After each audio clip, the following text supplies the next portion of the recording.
Hey, what's up, everybody? It's your boy Jeff coming at you Thursday, February 13th, 2025. Just reviewing the news, watching my news feed go by, laughing my ass off at all of the BS that is the Trump administration and America. So today, Robert Kennedy got confirmed as the new Secretary of Health.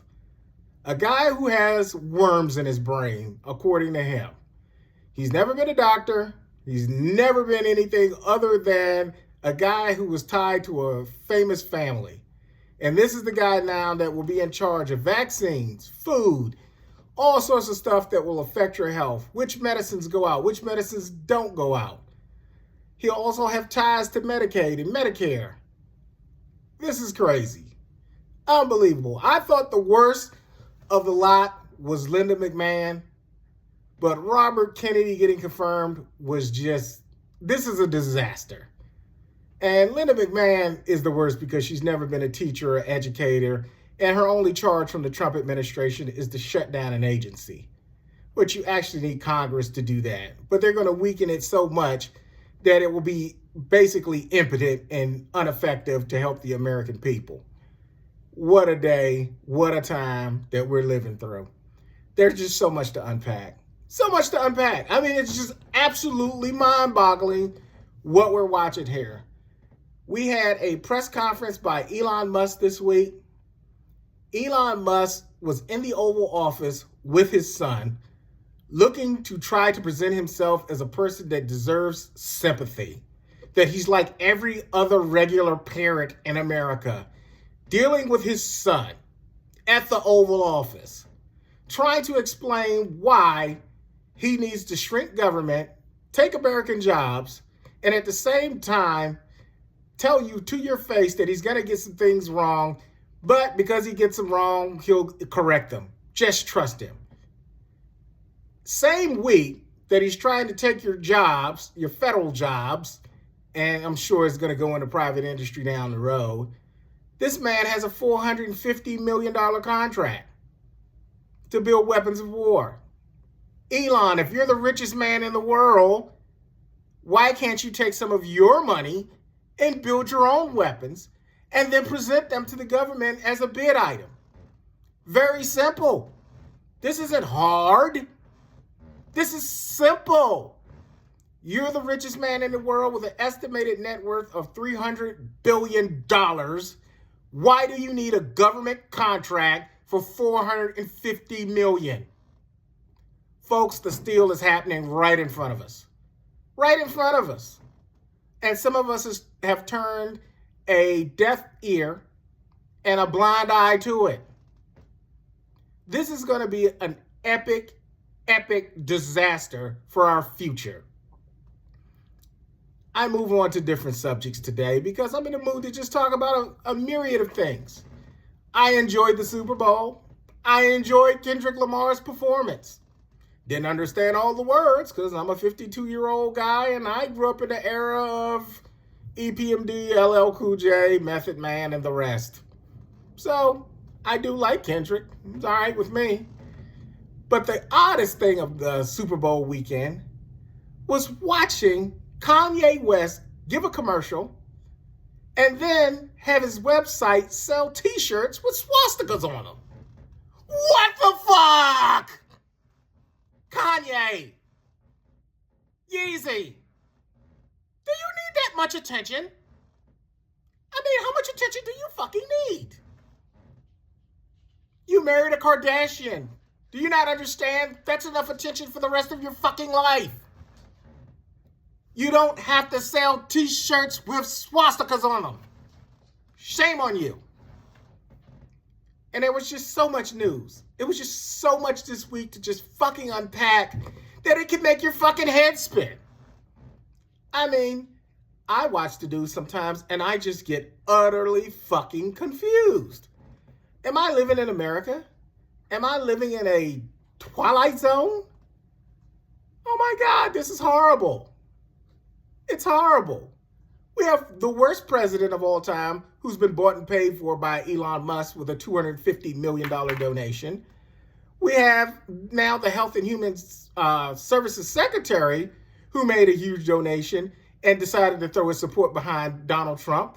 And now he has a cabinet spot. We have Linda McMahon, who's made huge donations, and now she has a cabinet spot. You have a cabinet full of billionaires, millionaires, and potentates who are sitting there screaming that they're doing the business of the country on behalf of the American people. Here's the thing. Here's where America is doomed. And if you don't fucking understand it right by now, you'll never understand it. Our celebrity worship is going to be the death of this country. We worship celebrities. We worship people who make money. We worship people who come from status because we all crave that moment to say, all eyes on me, like Tupac once said.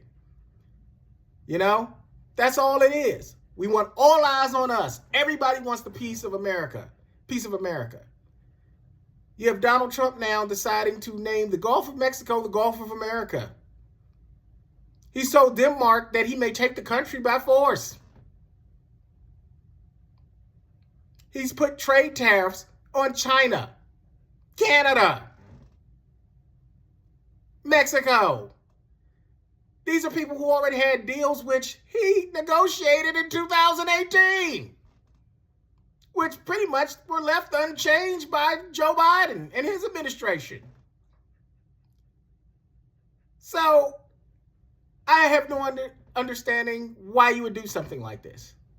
Why would you slap a 25% tariff on steel over fentanyl? Fentanyl is not destroying America. Corporate greed is destroying America. Fentanyl is not destroying America. People who worship celebrities are destroying America. When you're 35 years old and you're part of the beehive, you're the fucking problem. Okay? You're 35 years old, ma'am. You should not be a part of the beehive. You should not be out there chasing a celebrity at 30 fucking 5. The same with biker gangs. You're 50 plus years old. You should not be rolling with biker gangs trying to get patches. Fuck. What is wrong with you people? The celebrity worship is doing us in. That's why we have a president that sits in the White House that people voted for because they wanted a celebrity and they wanted to throw shit in the punch bowl. Well, you've thrown shit in the punch bowl, and I hope that when you drink it, it fucking poisons you. You know why? Because you got a guy now in the health department that runs it that may not give you the antidote. This is a ridiculous time in our country. It's a ridiculous time in our culture. And I speak as an African-American man. I'm disappointed still in the 20% of black men who voted for this foolishness because they wanted to be cute. They wanted a strong man. I'm disappointed in the Hispanic community for not networking together, not talking to one another, not doing a better job of explaining what is at stake in this election. 48% of you voted for him. I'm not going to forget it. I'm going to make sure no one forgets it. I'm going to make sure that everything within my being, I'm going to work tirelessly with any and everybody I can to push an agenda forward that will put our country back where it should be and better than ever. We can't do that with this administration. We can no longer say, my friends across the aisle that are Republicans, that we can work with them. We can't. We cannot work with Republicans. Anytime that you're going to cast a vote for 34 felonies and a civil rape conviction, this is a person you cannot work with. It's time to say it. There's no common ground anymore. There is no common ground. There's no decency with these Republicans. You can say all you want about the Democrats, but the one thing about the Democratic Party is they do try to work with people.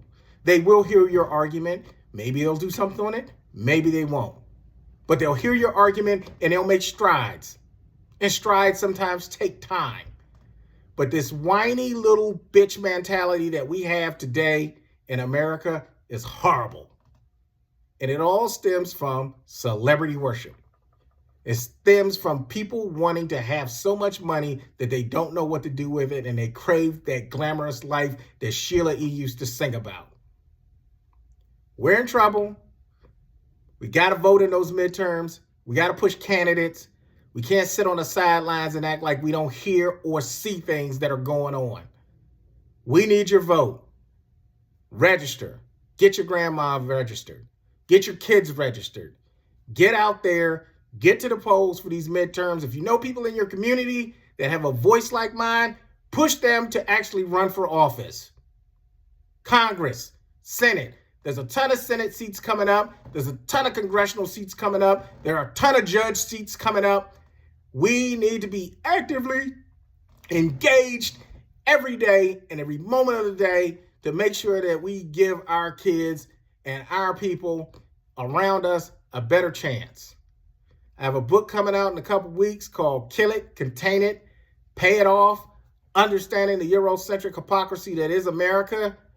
I am happy to lead the resistance. I'm not afraid, and I will do everything I can to make the surroundings for me and those around me better. And as all creeds, colors, races, religion, we all have a part to play. So look for the book. Follow me on YouTube under Political Therapy, and also look at my cartoon series called DMV Neighborhood Chronicles, where it chronicles lots of life stories by middle school students in the 80s. It's a very, very good series, and it's funny as hell. I love you guys. I want the best for you, and I want you to always remember that you can only fight when you're alive. You can't fight when you're dead. So let's get at it. Amen.